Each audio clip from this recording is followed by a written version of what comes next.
નમસ્કાર મિત્રો, વિડીયોમાં તમારું સ્વાગત છે। જી હા મિત્રો, અત્યારે હાલ મોટા અને મહત્વના સમાચાર સામે આવી રહ્યા છે। તો મિત્રો, સમાચારમાં વાત કરીએ તો મહેસાણા જિલ્લાના વિસનગર શહેરમાં એક સગીરા સાથે સામૂહિક દુષ્કર્મની ચકચારી ઘટના સામે આવી છે, જેમાં કુલ 6 શખ્સોએ સામે ફરિયાદ નોંધાઈ છે। 4 ઓક્ટોબરના રોજ બનેલી આ ઘટનામાં 2 દિવસ સુધી સગીરા ગુમ હતી અને તેની સાથે વારંવાર દુષ્કર્મ આચરવામાં આવ્યું હતું। સગીરા ઘરે પરત આવતા પૂછપરછમાં સમગ્ર મામલો સામે આવ્યો હતો।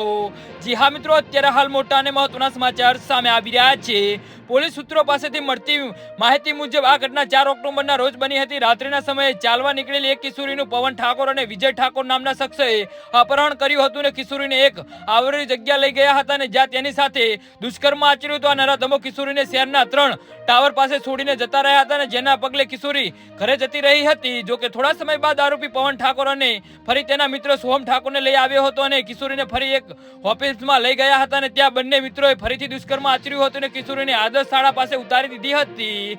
જી હા મિત્રો, અત્યારે હાલ મોટા અને મહત્વના સમાચાર સામે આવી રહ્યા છે। કિશોરીએ પોતાના ઘરે જાય તે પહેલા જ પ્રકાશ મોદી નામનો એક અન્ય શખ્સે તેને પોતાના ઘરે લઈ ગયો હતો અને સગીરાને 2 દિવસ સુધી ગોદી રાખીને સતત દુષ્કર્મ આચર્યું હતું। આ 2 દિવસ દરમિયાન સગીરા ગુમ હોવાથી તેના પરિવારજનો અને પોલીસે તેની શોધખોળ કરી રહ્યા હતા। સગીરા મળી આવતા પરિવાર અને પોલીસે તેની પૂછપરછ કરીને ત્યારે આ સમગ્ર ઘટનાનો પર્દાફાશ